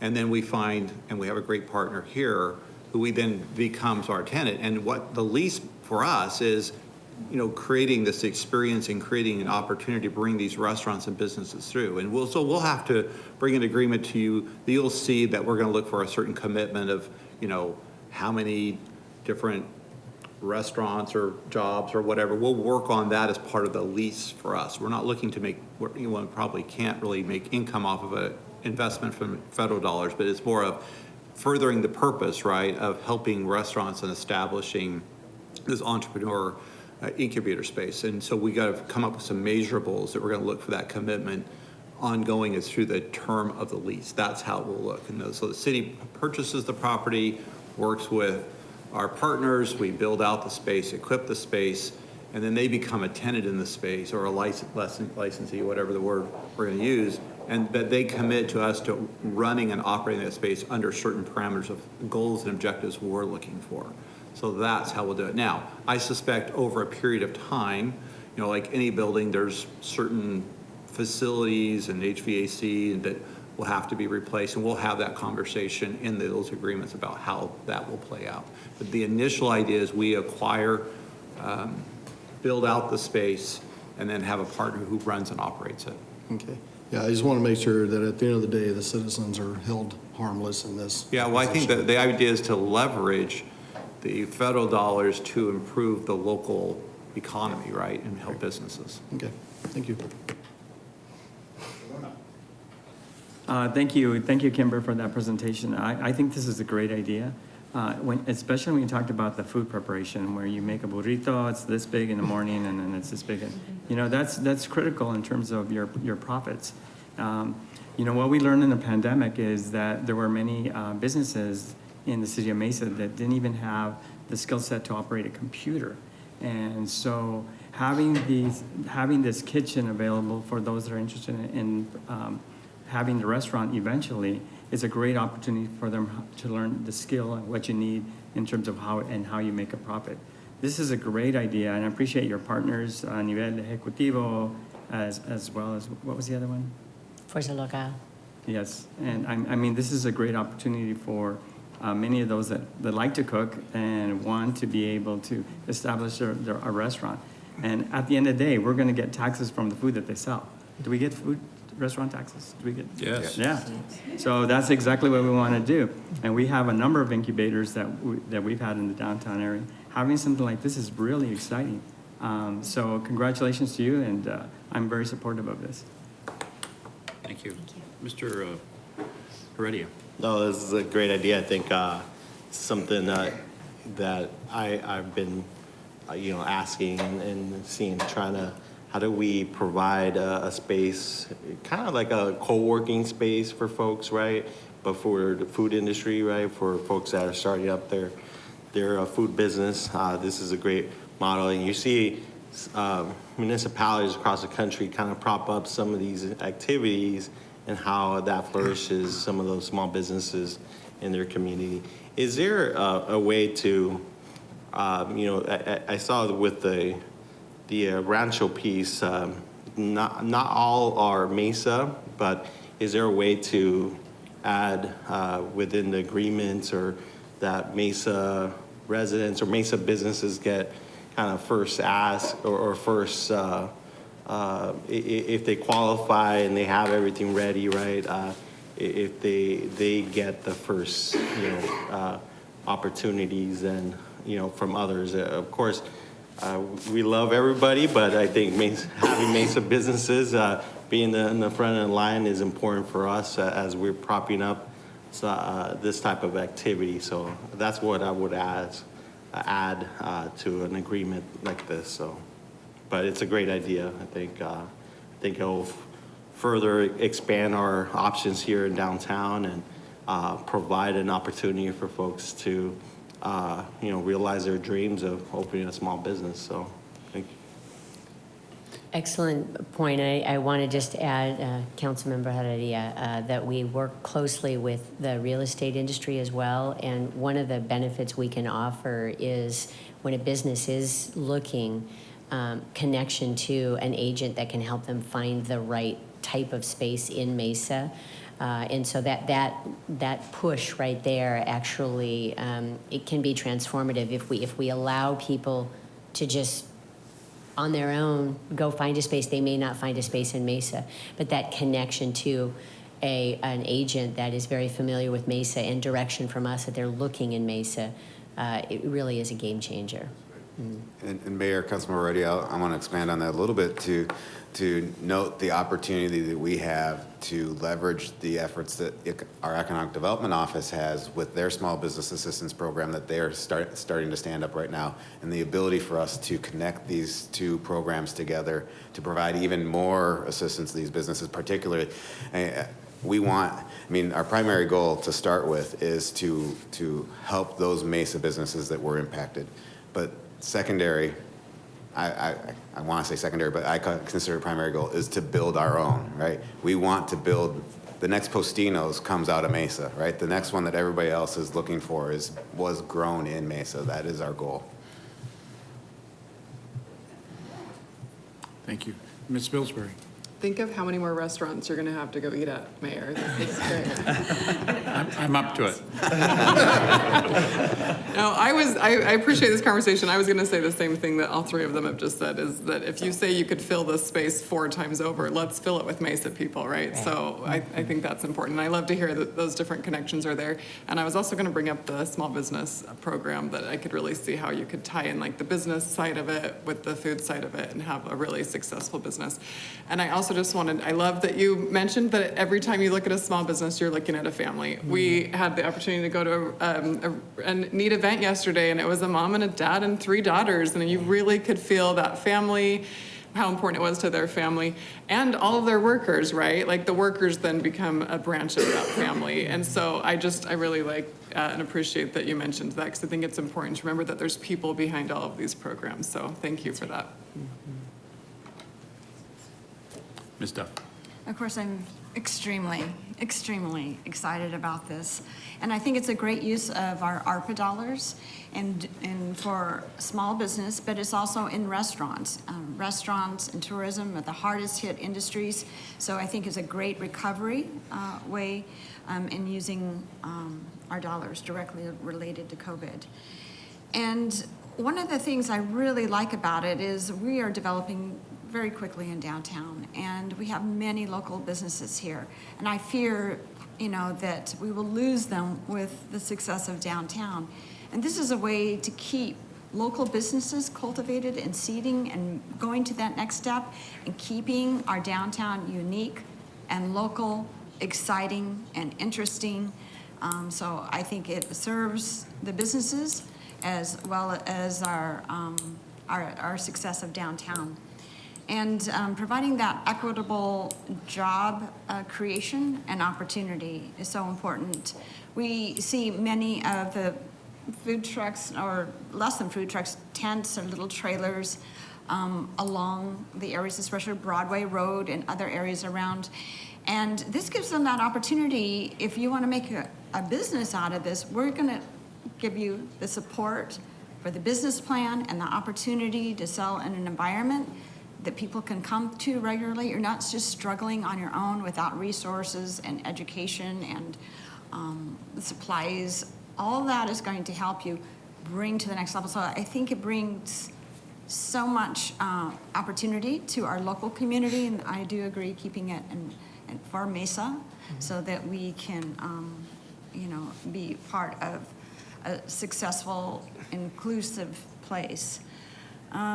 And last thing, I'm just in a sales job here, but I love the idea of discovering different cultures through food and establishing those relationships with the people with those cultures. I think that makes a healthy, supportive community is for us all to get to know each other and out of our circles and widening our minds. It's like traveling the world right here in downtown. So thank you for all your work on this. I know it took a lot to put it together. I look forward to the next step in putting it, looking at the financial aspect of where it is and such. Thank you. Thank you. Mr. Freeman? Thank you, Jeff, and I might throw you a curveball here for local first, but, part of me says, I guess we're selling the building Mervin's, I think eventually, the property there. Yes or no, I don't know, but then. In a week. We'll know in a week, okay. And then part of it says, well, now we're gonna buy another building and put this incubator in downtown Mesa where real estate's really high and desirable for development. And unless we find a building reasonable, then okay, I'm good with that. And then the Councilmember Thompson's thoughts is then the ongoing cost to that building and everything that we have to work as we do entering our agreements. But the other thing that I look at is for years we've discussed the historic underperforming asset called the Serine House and building out that as a potential restaurant, chef area. And I hope that could be incorporated into District 4 thoughts, that would be a cool place to go to eat, cook and eat, take sustainable local foods. You talk about being local first. So I'm an ag guy, and I could ask you, what local foods do you buy from our local farms and ranches? And if you do, great, but I know most of our local farms and ranches do not sell directly. They usually go through a broker. But so I'm still kind of riding the fence here on my saddle here to riding the fence on a saddle. That's stupid. Okay, I'll do it on my mule. So I guess for me, I need to wrap around this just a little bit more, because I'm really not interested in buying a building, but that's just my thought right now, even though it's free dollars. I mean, I'll say free dollars, but federal dollars, let's put it that way. They're not, everybody pays a tax on regardless. So I look at other underperforming assets in the downtown area if we're looking at buy or develop something. That's just some of my thoughts. Thanks. Mayor, Councilmember Freeman, excellent questions. So I have there were a few different things in there I'd like to address. First, this would be not only an incubator, but a food hall, which would be your highest and best purpose for your Main Street. Again, consumers coming in for lunch every day, having a variety of 6, 7, 8 different types of food and a shared seating area in the middle. So again, best, highest use for a Main Street type of location. To your point about having a background in ag, I want to thank you, sir. And I always joke that the farmer's always the smartest one in the room. We do purposefully and very intentionally buy as much as we can locally. We also have the Coalition for Farmland Preservation and work directly with our farming community. So allow me to share with you a program that we've been running for the last 1.5 years, and it is with the city of Phoenix, but I would welcome an opportunity to run it with the city of Mesa as well. It's called Feed Phoenix. City of Mesa said we're going to spend $2.5 million feeding COVID-impacted families, and their plan was to hire one very big company to make those meals. I went running down, waving my arms, and I said, let us manage that program for you and run that money through the local economy. And they said, well, what do you mean? I feel like I've waited my whole life for an example like Feed Phoenix. We ran the RFP. We contracted with 14 Phoenix-based farms and 45 Phoenix-based restaurants. And each restaurant agreed to put at least 3 locally grown foods that they had sourced from those local farmers in those meals. So again, running the money through the economy, we contracted with 14 farms, 45 restaurants, and we produced 5,000 meals a week for COVID-impacted families. We did not spend a dime more. We did not feed one less person, and yet we ran that money and kept those businesses going through the height of COVID. So that is the heart of Local First Arizona is developing the whole food system and building awareness about where our food comes from. So That's very good, because we're losing that in, Yeah. by generation by generation. We People are. don't understand where their food comes from. Other than that, thank you for that. I'll put you in touch with you on that, your coalitions with the other farms and ranches here in the valley. So with that, thank you. Thank you.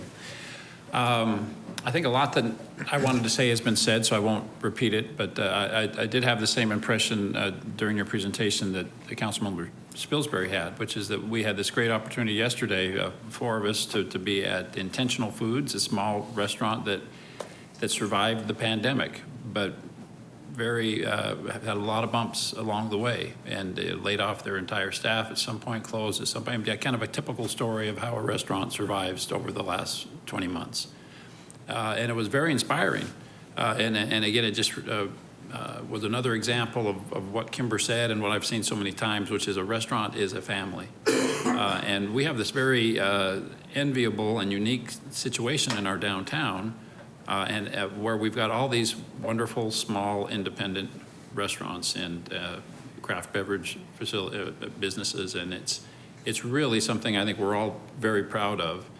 And every time I'm there, and today at lunchtime, our main street's going to be crowded with people that have driven into downtown or walked from downtown, and they're all saying the same thing, which is, isn't this great? Look what downtown Mesa is like now. And I say the same thing, but I also say, man, how do we make this sustainable? We don't want this to be a flash in the pan. You know, remember that 5 or 10 year slot of time where downtown Mesa was cool again, and then it didn't sustain. So having a partner like Local First, I think, is the answer to that, and having an incubator where the synergy, you know, that comes from having a lot of a foodie scene in our downtown, you know, is perpetuated, and we've got people in the pipeline, and we've got some that aren't going to make it, you know, some that are not good, and some that are rising stars, and so this idea, I think, is a great fit for us. And thank you for the update on Fuerza Local. It's great to hear that it's so successful. I've wondered, you know, so that's fun. I look forward to doing that again. I'm looking forward to seeing how you're going to combine that with a food hall situation, and you know, I'll let you figure that out. I'm looking forward to seeing how that happens, because you might have more restaurants than can all, you know, be cooking at one time on a Tuesday, right? So I'm looking forward to seeing how that works. That's going to be fun. So I am very supportive. I think this is a wonderful use of ARPA money. Again, this is upfront costs.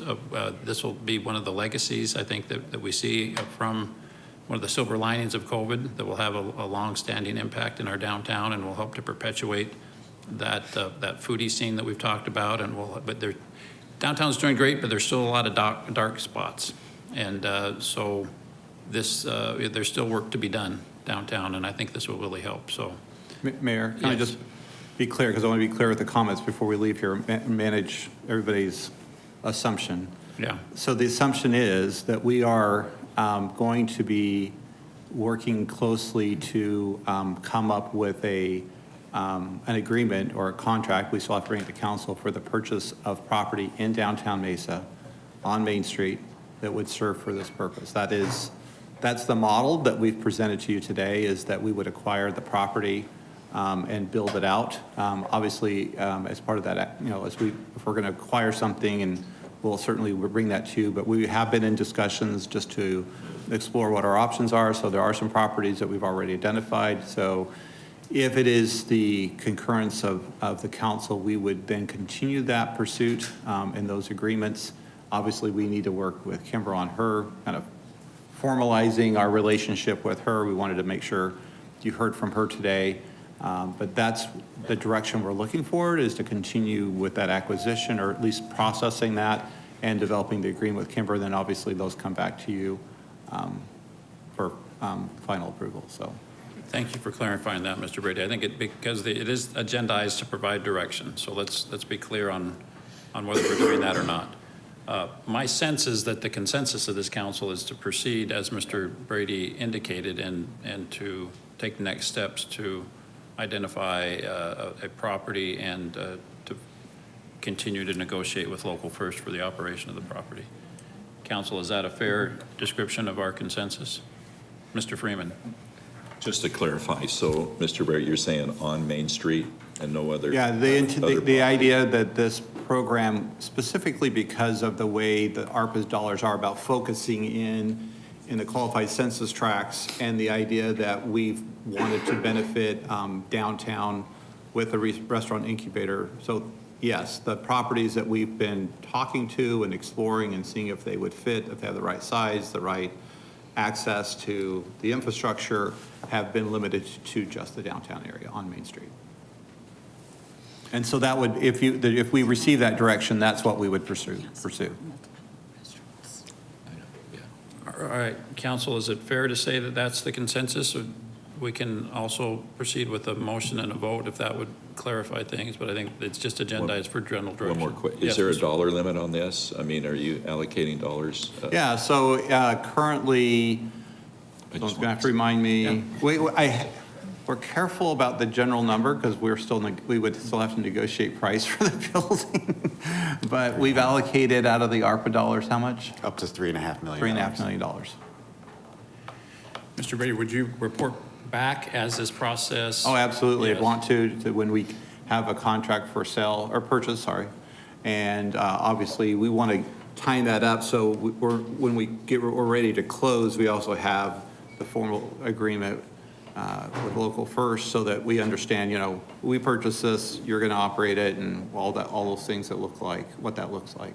It'll be on a future council. Yes, oh, absolutely. But I don't want to go spend a lot of time with real estate and go finalize, because we still would have to do, you know, our due diligence on any property and go into that property and determine, okay, how much is it really going to cost us to build out that space, to improve that space, and to bring in what would probably be more like a commercial kitchen for most of it. So we need a lot of work to do, but I don't want to spend a lot of time going down that path and the council goes, why did you turn left and you're supposed to go right? So that's what I just want to be clear. That's the work we would do between now and then we'd bring that back to the council, of course. Thank you. Council, with that understanding, is it fair to say that we want to see this move forward? I'm seeing heads nod. All right. Thank you very much. We look forward to learning more as the process proceeds. Thank you. Thank you very much for your time. You bet. Next item on our agenda is item 2A. That's to acknowledge receipts of minutes of various boards and committees. Is there a motion to that effect? Thank you, Mr. Luna, seconded by Mr. Thompson. All in favor, please say aye. Aye. Any opposed? Thank you. That passes unanimously. Next item on our agenda is current meetings and conferences attended. Council members, would you like to share? Mr. Luna? I've been attending the National League of City virtual conference, and I do want to give a shout out to Mark because Kathy Manis, president of the National League of City, announced the food distribution we did during the pandemic. And so that was a real positive thing that Mesa was talked about. So we do want to thank Kathy Manis, but we want to thank our city staff for doing such a wonderful job during the pandemic as far as food distribution. Also, one of the things that I did as HELO president, we wrote a policy brief on the state of the digital divide in the Hispanic community.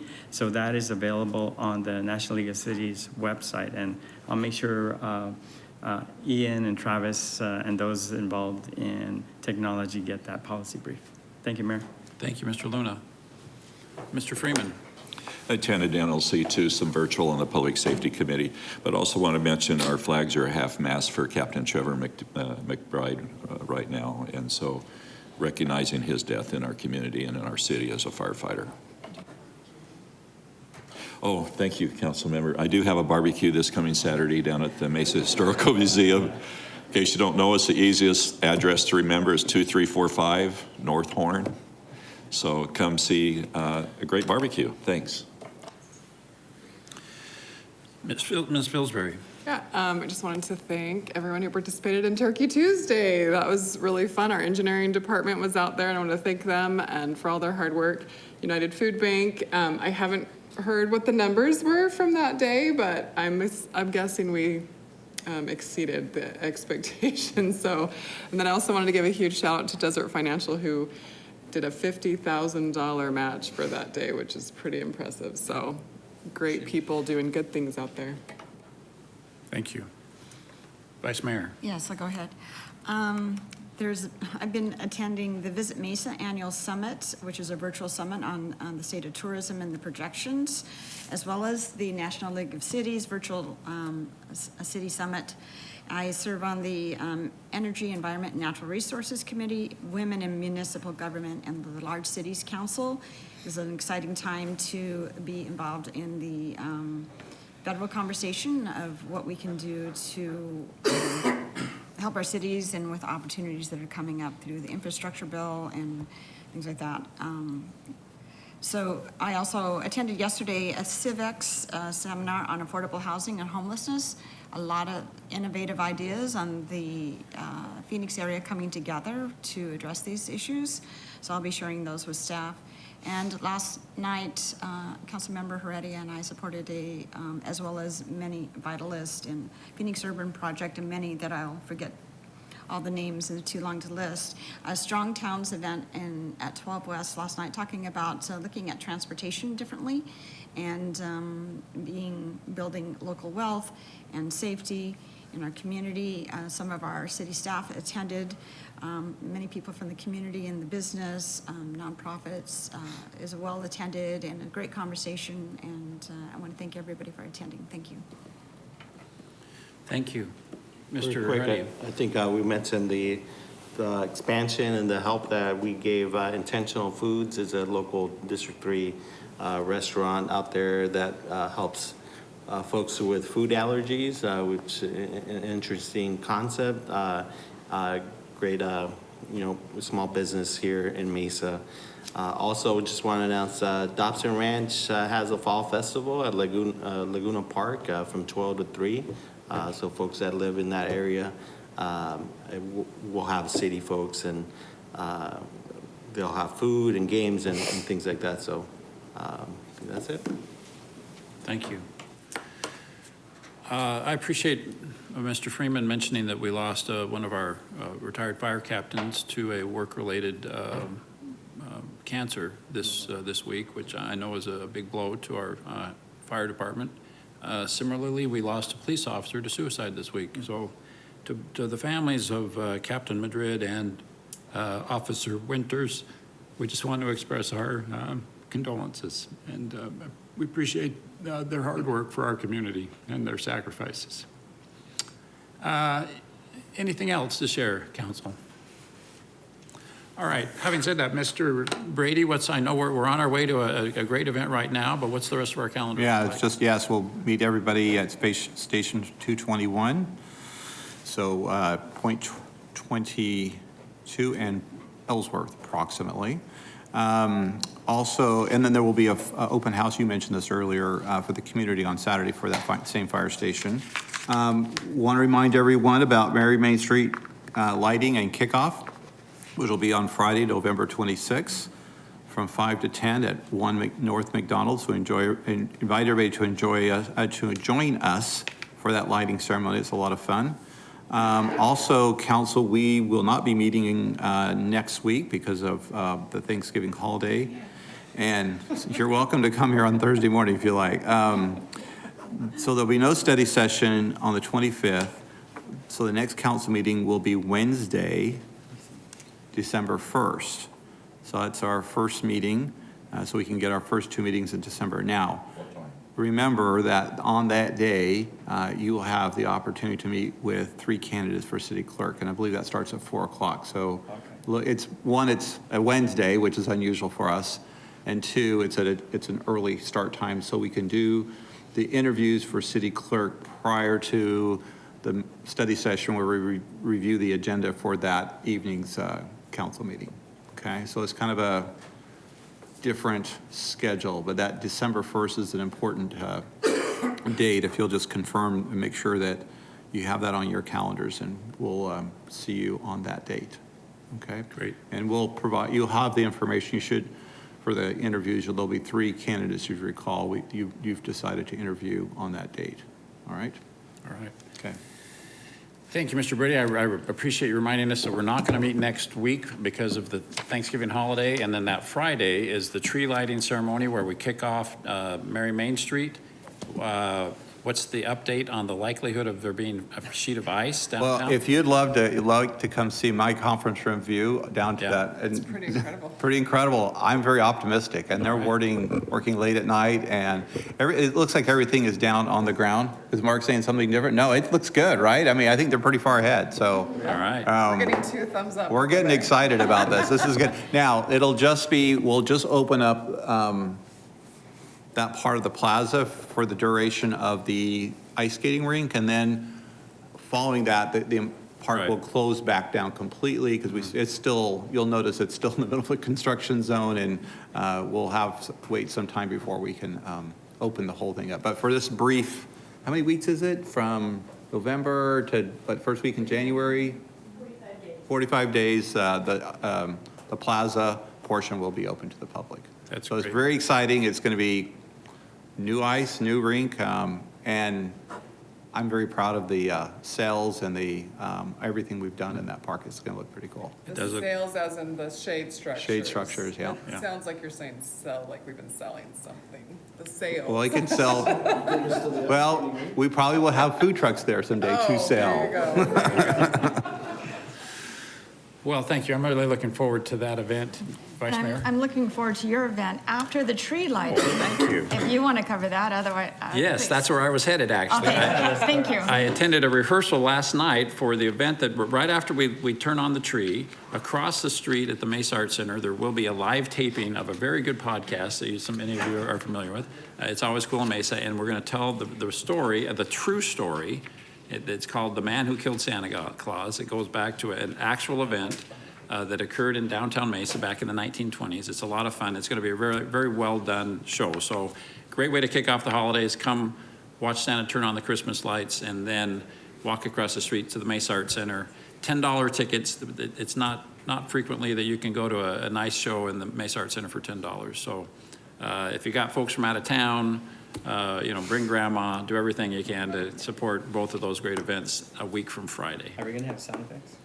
Oh, yes, it's a radio show. Okay, so great. there'll be and there's professional actors. Okay, you're not coming to see me, although I might play a role. But it'll be. I promise you'll have a good night if you come. Okay, good. And tickets are available at mesaartcenter.com. Yes, mesaartcenter.com, and there's 500 seats. So I mean, plan on coming, but you get tickets before just in case. Piper? It's in the Piper. Yes, Piper. Okay, we're starting out slow. Yeah, our goal is next year in the IKEA, right? All right. Yeah. Any other current events we need to talk about? All right, thank you. That concludes the items on our agenda for this meeting. Is there a motion to adjourn? Thank you, Mr. Thompson and Mr. Luna. All in favor, please say aye. Aye. Thank you. We are adjourned.